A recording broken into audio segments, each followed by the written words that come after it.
कौन मार सकता है? कंस कालों का काल है। देवकी, अभी तक तो मैंने बहुत प्रेम किया, तो बड़ी प्यारी बहना थी, लेकिन आज मैं अपने हाथ से तेरा वध करूंगा, मारूंगा। तने सुन के बेन और कंस ने लई कटारी है,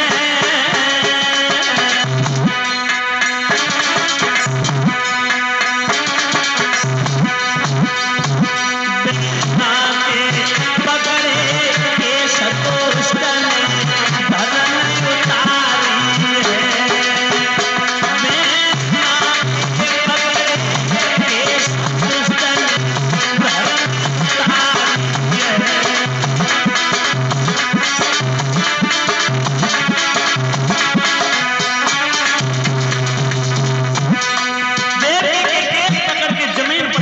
कंस ने तलवार लेके मारने के लिए उद्यत होता है। भक्तों,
दहन के गर्भ से जो आत्मा बच्चा पैदा होगा वो मेरा काल होगा।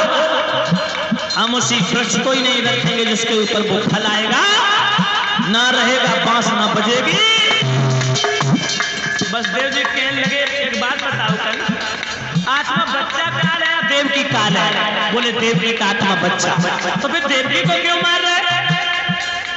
बस देव जी कहने लगे, कंस मैं तुम्हें वचन देता हूं कि देवकी के गर्भ से जो बच्चा पैदा होगा मैं तुम्हें लाके सौंप दूंगा, आप उसे मार देना।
वसुदेव जी कहने लगे, कंस मैं हर एक बच्चे को सौंप दूंगा, देवकी को क्यों मार रहे? देवकी से क्या संबंध है? इसके बच्चे से कर रहे तुम्हें? कंस कहने लगा, ऐसा कोई बाप नहीं है जो अपने बच्चे को मौत के मुंह में झोंक दे। वसुदेव जी कहने लगे, मैं सौगंध उठा के कहता हूँ, सौगंध है यमुना मैया की, जो बच्चा पैदा होगा मैं तुम्हें सौंप दूंगा। खाओ गोधन की सौगंध, बोले गोधन की सौगंध। उठाओ गंगा मैया की सौगंध, बोले गंगा मैया की सौगंध। जो भी बच्चा देवकी के गर्भ से पैदा होगा, कंस मैं तुम्हारे गोद में डाल दूंगा। ठीक है, विश्वासघात अगर किया तो समझ लेना इसका इल्जाम मौत होगा। वसुदेव जी ने देवकी के प्राणों की रक्षा कर ली। और माता और बहनों, नजर कैद रखा है भोजराज कंस ने देवकी वसुदेव। देवकी वसुदेव घर जाते हैं। देवकी ससुराल में बड़े प्रेम पूर्वक रहते हैं, अपने सास ससुर की सेवा करती हैं, अपने पति के चरणों में सदा ध्यान लगा करके रखती हैं, आए हुए अतिथि का स्वागत सम्मान करती हैं। बड़े नेक विचार थे देवकी के। शनै शनै समय गुजरने के बाद देवकी के गर्भ से पहले बच्चे का जन्म होता है। भक्त कंस ने वचन भरवा लिए थे वसुदेव से। वसुदेव जी कहने लगे देवकी इस बच्चे को मुझे ला करके दे दो, ये कंस की अमानत है, भोजराज कंस की अमानत है, मैंने उसे वचन देकर के तुम्हारे प्राणों की रक्षा की थी। वसुदेव जी ने वो बच्चा ले लिया, मगर देवकी की छाती फट गई कि भैया मार देगा वो हत्यारा। माता बहनों भाई बंधुओं, श्री सुखदेव जी कहते हैं राजा परीक्षा आज देरी नहीं की। वसुदेव जी चलते चलते राज दरबार में पहुंचे कंस के।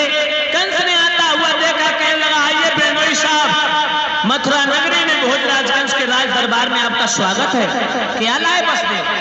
वसुदेव बोले महाराज लोग देवकी का पहला बच्चा आया। देवकी का पहला बालक? हाँ, मैंने आपको वचन दिया था ना। कंस कहने लगा वसुदेव जी तुम बड़े वचनबद्ध निकले, हम तुम्हारे वचन को देख करके, तुम्हारी धर्म नीति को देख करके हम तुम्हें प्रणाम करते हैं। आप बड़े धर्मात्मा हो, आपने वचन का पालन किया। कंस देखता रहा, उस बच्चे को देखता रहा, लेकिन दया आ गई बेनाऊ, क्योंकि बच्चा बड़ा सुंदर था और छोटा बच्चा किसी का हो बड़ा प्रिय लगता है बेनाऊ। चाहे वो कुतिया का पिल्ला हो, चाहे बकरी का बच्चा हो।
तुम आंसू कब तक बहाओगी, तुम्हें तो लगातार ही रोना पड़ेगा। अब ऐसे रोगी तो आंखें फूट जाएंगी रो रो करके। उस बच्चे का अंत्येष्टि क्रिया कर। सुखदेव जी कहते परीक्षित एक नहीं, भोजराज कंस ने देवकी की 6 संतानों का वध कर दिया। 7 महीने का हुआ है, जो स्वयं शेष आकर के गर्भ में पड़ रहे हैं। इधर भगवान ने सोचा बच्चों को बैठा लो भैया, व्यवस्था रख लो। माता बहनों, जैसे ही 7 महीने का हुआ है देवकी के गर्भ में, कंस ने हथकड़ियां बेड़ियां डाल दी, जेल में बंद कर दिया। उसी समय भगवान ने सोचा अगर भैया को कंस ने मरवा दिया तो मेरा समय कैसे कटेगा। तो योग माया को बुला करके कहा कि योग माया, वसुदेव की पहली विवाहता पत्नी रोहिणी बाबा नंद के गोकुल में है, उनके गर्भ में प्रवेश कर दो। 7वां गर्भ देवकी के गर्भ से खींच करके बोले भगवान।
प्रवेश कर दिया तो किसी को कानों कान भनक नहीं पड़ी।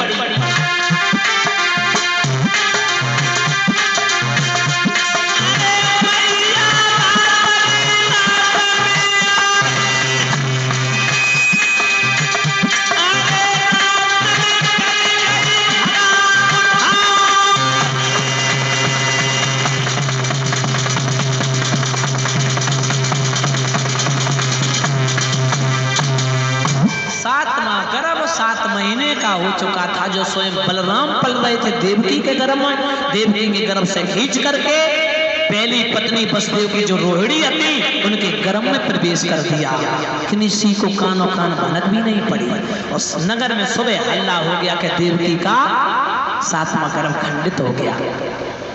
माताओं बहनों, 8वां गर्भ जब स्वयं धारण किया है भगवान अपने अंश रूपी इस गर्भ में प्रविष्ट हुए हैं। अब तो कंस ने सड़ी गली रोटियां देना प्रारंभ कर दिया देवकी वसुदेव को और कहा है जल्लादो होशियारी से रहना है पहरेदारों, यही 8वां बच्चा है, हो सकता देवताओं की वाणी सत्य हो, ये मेरा काल बन के आए, जैसे ये पैदा हो उसी समय आप हमें अवगत करा देना, मैं अपने हाथ से इस बच्चे की हत्या करूंगा।